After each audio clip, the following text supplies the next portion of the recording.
Shalom, shalom, shalom. Bienvenue à l'émission Cuisine Bekabousoga de ce soir. Moi, c'est le frère. Bienvenue Matenda Kivangala. Je suis ministre de Dieu. Et salut toutes celles et tous ceux qui suivent régulièrement notre émission Cuisine Bekabousoga. Vous souhaitez de très bonnes conditions d'écoute.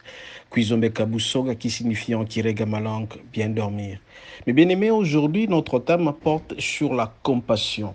Avoir de la compassion.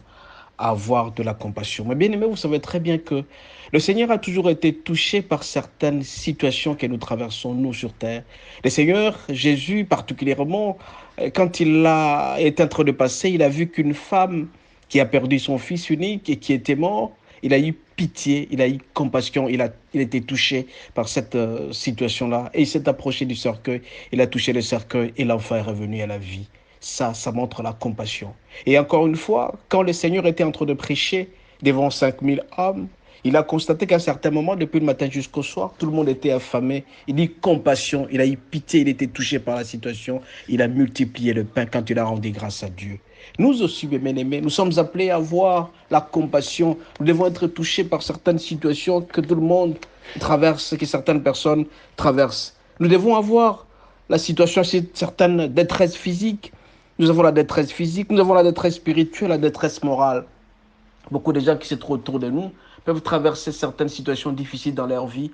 Ils peuvent pleurer, ils peuvent être malades. Nous devons avoir cette compassion. Pour que le Seigneur puisse avoir de la compassion envers nous, nous aussi, mes bien-aimés, le Seigneur nous demande d'avoir la compassion envers les autres. Nous devons nous laisser interpeller, nous devons être touchés par certaines situations. Et quand nous sommes touchés par certaines situations, le Seigneur écoutera notre prière et fera en sorte que tout ce que nous avons besoin, il pourra nous donner. Ainsi donc, nous allons nous servir d'un passage suivant dans Colossiens 3, verset 12. Colossiens 3, verset 12, il est dit ceci.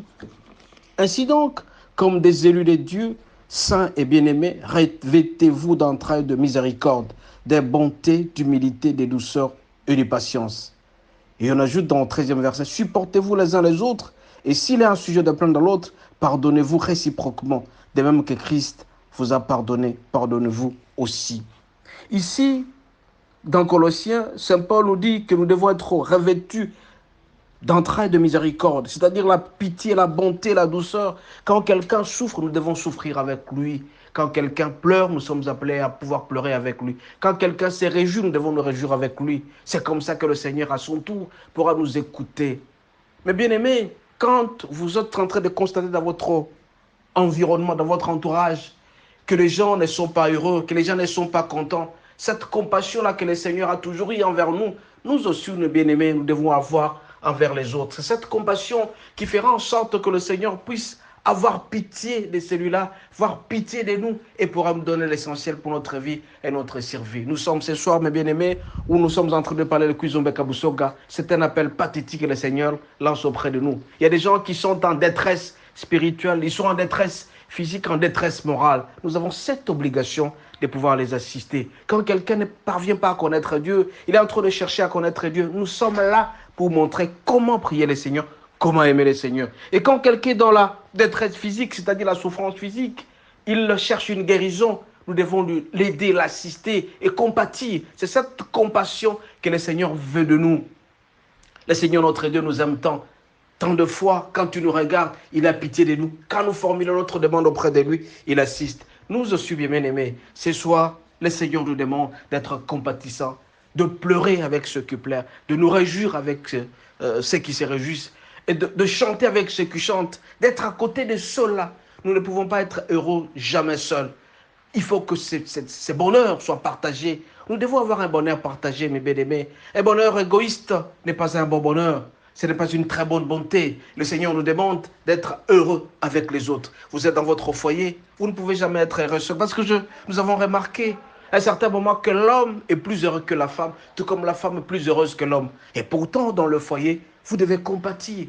La compassion doit être, si votre femme est souffrante, vous devez compatir avec elle. Si votre mari est souffrant, vous devez compatir. Donc, dans toute la maison, bref, c'est cette compassion qui doit régner autour de nous et en dehors de nous, dans votre entourage, au travail, ceux-là qui souffrent. Est-ce que vous compatissez? Quelqu'un traverse une situation difficile dans son foyer et il vient auprès de nous pour lui prodiguer des conseils. Est-ce que vous prodiguez des bons conseils? C'est ça la compassion. Mais bien aimé, le Seigneur a toujours eu pitié de nous. Il est touché par certaines situations. Quand il passe, il voit cet enfant qui est mort et que sa maman est en train de pleurer. Il eut pitié parce que la maman a supplié. Nous avons dit la fois dernière que la prière passe très bien avec deux conditions. D'abord l'humilité et la compassion, la supplication. Nous supplions pour que le Seigneur puisse nous écouter. Nous aussi, mes bien-aimés, à travers cette émission aujourd'hui, le Seigneur nous demande d'être compatissant, d'avoir de la compassion envers les autres, de ne jamais accepter que les autres souffrent alors que nous sommes là et pourtant nous avons le moyen pour pouvoir les assister. Il faut toujours assister les autres. Raison pour laquelle d'investir dans l'œuvre de Dieu. J'ai toujours dit que celui qui donne, il recevra toujours en contrepartie parce que le Seigneur ne peut jamais rester avec la dette de quelqu'un, ne peut jamais rester avec le crédit de quelqu'un. Mais bien aimé, nous allons dormir. Demandons au Seigneur d'être avec nous.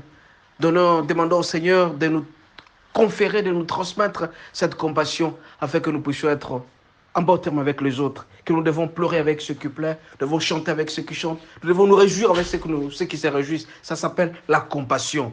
Seul être heureux, ce n'est pas bon. Cette compassion fera en sorte que quand quelqu'un souffre à côté de nous, nous devons souffrir avec. Quand quelqu'un pleure, nous devons pleurer avec. Mais quand quelqu'un se réjouit, nous aussi à notre tour.